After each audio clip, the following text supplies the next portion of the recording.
بسم اللہ الرحمن الرحیم۔ السلام علیکم۔ رزق میں بے برکتی کے اسباب۔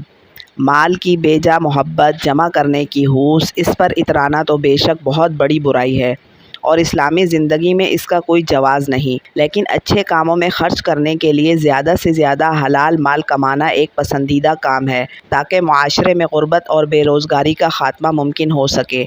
آج ہم اپنے مسائل کے حل کے لیے مشکل ترین دنیاوی ذرائع استعمال کرنے کے لیے تو تیار ہیں، مگر اللہ تعالیٰ اور اس کے رسول صلی اللہ علیہ وسلم کی عطا کردہ روزی میں برکت کے آسان ذرائع کی طرف توجہ نہیں کرتے، جو نہایت ہی افسوس کا مقام ہے۔ گھمبیر معاشی اور معاشرتی مسائل نے لوگوں کو بے حال کر دیا ہے۔ شاید ہی کوئی گھر ایسا ہو جہاں حالات کا رونا نہ رویا جاتا ہو، اور بے روزگاری و تنگ دستی تو گویا ایک بین الاقوامی مسئلہ بن چکی ہے۔ رزق میں برکت حاصل کرنے کے لیے ضروری ہے کہ پہلے رزق میں بے برکتی کے اسباب تلاش کیے جائیں تاکہ رزق میں بے برکتی کے اصل حقائق تک رسائی ہو۔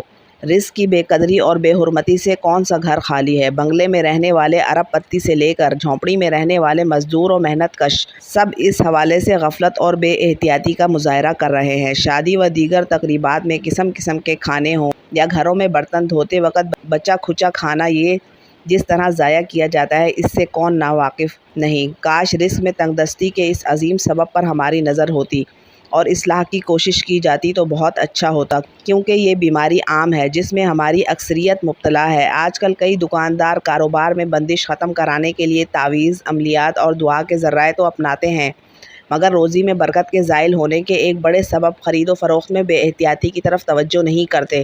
آپ صلی اللہ علیہ وسلم کا فرمان ہے کہ تجارت میں قسم کی کثرت سے پرہیز کرو، کیونکہ اس سے مال تو فروخت ہو جاتا ہے لیکن مال میں برکت نہیں رہتی۔ جس طرح روزی میں برکت کے ذرائع موجود ہیں، اسی طرح اس میں تنگ دستی کے اسباب بھی پائے جاتے ہیں۔ اگر ان سے بچا جائے تو روزی میں برکت ہی برکت ہوگی انشاءاللہ۔ تنگ دستی اور بے برکتی کے اسباب: نماز میں سستی کرنا، گناہ کرنا، خصوصاً جھوٹ بولنا، نیک اعمال میں ٹال مٹول کرنا، بغیر ہاتھ دھوئے کھانا کھانا، ماں باپ کے لیے دعائے خیر نہ کرنا، اندھیرے میں کھانا کھانا، دروازے میں بیٹھ کر کھانا، بغیر دسترخوان بچھائے کھانا، دانتوں سے روٹی کترنا، چینی یا مٹی کے ٹوٹے ہوئے برتن استعمال میں رکھنا، کھانے کے بعد جس برتن میں کھانا کھایا ہو اسی میں ہاتھ دھونا، کھانے پینے کے برتن کھلے چھوڑ دینا، دسترخوان پر گرے ہوئے کھانے وغیرہ کے ذرے اٹھانے میں سستی کرنا، گھر میں مکڑی کے جالے لگے رہنے دینا، چراغ کو پھونک مار کر بجھانا، ٹوٹی ہوئی کنگھی استعمال کرنا وغیرہ۔ روزی میں برکت کے طالب کو چاہیے کہ وہ بے برکتی کے اسباب پر نظر رکھتے ہوئے ان سے نجات کی ہر ممکن کوشش کرے، اور یہ بھی واضح ہو کہ کثرت گناہ کی وجہ سے رزق میں برکت ختم ہو جاتی ہے، اس لیے گناہوں سے بچنے کی ہر صورت کوشش کریں، کیونکہ کثرت گناہ آفات کے نزول کا سبب بھی ہے۔ مشائخ فرماتے ہیں کہ دو چیزیں کبھی جمع نہیں ہو سکتی: مفلسی اور چاشت کی نماز، یعنی جو کوئی چاشت کی نماز کا پابند ہوگا وہ کبھی مفلس نہ ہوگا۔ غربت، بے روزگاری اور تمام مشکلات کا خاتمہ اس وقت ہوگا جب خوشحالی کے ذرائع کو اپنایا جائے گا۔ خوشحالی لانے والے 7 چیزیں: قرآن پاک کی تلاوت کرنا، 5 وقت کی نماز پڑھنا، اللہ تعالیٰ کا شکر ادا کرنا، غریبوں اور مجبوروں کی مدد کرنا، گناہوں پر نادم ہو کر معافی مانگنا، ماں باپ اور رشتہ داروں کے ساتھ اچھا برتاؤ کرنا، صبح کے وقت سورۃ یاسین اور رات کے وقت سورۃ واقعہ پڑھنا۔ اگر ہم صدقے دل سے بے برکتی والی چیزوں سے اجتناب کرنے اور برکت والی چیزوں کو اپنانے کا تہیہ کر لیں تو ہمارے گھر سے بے برکتی کا خاتمہ اور برکت کا نزول ہوگا، ورنہ خسارہ ہی خسارہ رہے گا۔ باہمی تعلقات میں خرابی کی وجہ یہ ہے کہ ہم دوسروں سے غیر معمولی تعلقات وابستہ کر لیتے ہیں، مثلاً اولاد، رشتہ داروں، ازواج، دوست اور قریبی ساتھیوں کے متعلق انداز اخذ کر لیتے ہیں کہ ہم سے وہ بہت اچھا رویہ اپنائیں گے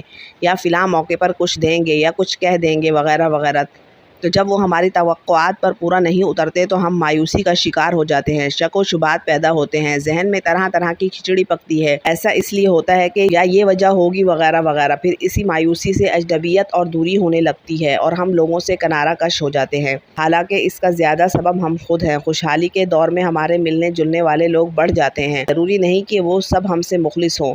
بعض نام نہاد دوست صرف دولت کے ساتھ ہوتے ہیں، جن میں خلوص ہوتا ہے نہ درد مندی۔ دراصل جنہیں ہم سے محبت کرنا ہوتی ہے وہ ہمارے دنیاوی لوازمات، گھر، لباس، گاڑی، بنگلہ زیور بینک بیلنس کے بغیر بھی محبت کرتے ہیں۔ اگر انسان کی تمام کوششیں صرف اپنی ذات کی خوشی حاصل کرنے کے لیے، اپنے آرام، اپنے کھانے پینے اور تفریح کے لیے ہوں تو کوئی اس کے ساتھ بیٹھنا بھی گوارا نہیں کرتا۔ انسان بڑے پیمانے پر لوگوں سے توقعات رکھتا ہے اور ہر طرح سے دوسروں کو خوش رکھنے کی کوشش میں لگا رہتا ہے، تو بہت سی الجھنیں پیدا ہوتی ہیں اور عملی طور پر زندگی گزارنا بے حد دشوار ہو جاتا ہے۔ اگر ہم چاہتے ہیں کہ لوگ ہم پر بھروسہ کریں تو خود اپنے اہل خانہ، رشتہ داروں کے ساتھ قابل اعتماد ہو جائیں۔ ایسا رویہ اپنائیں کہ وہ بلا تکلف اپنے حالات ہم سے کہہ سکیں۔ دوسروں کو اپنے سخت رویے اور حاکمانہ ذہنیت سے مرعوب کرنے کی کوشش نہ کریں، اور نہ ہی یہ سمجھیں کہ ہم جو کچھ کر رہے ہیں یا کرنے والے ہیں وہ سب لوگ بے چوں چرا مان لیں گے اور ہماری بات سے کوئی اختلاف نہیں کرے گا۔ اور اپنے رویے سے، اپنی گفتگو سے بیزاری اور عداوت کو ختم کریں۔ اگر اتفاق سے کسی کو تکلیف پہنچ جائے تو فوراً معذرت کر لیں۔ لوگوں کے مسائل کو درد مندی اور خیر خواہی سے سنیں۔ اچھے کاموں کی خوش دلی سے داد دیں تاکہ دوسروں کی حوصلہ افزائی ہو۔ اللہ تعالیٰ ہمیں عمل کی توفیق عطا فرمائے۔ اللہ تعالیٰ ہم سب کا حامی اور ناصر ہو، آمین۔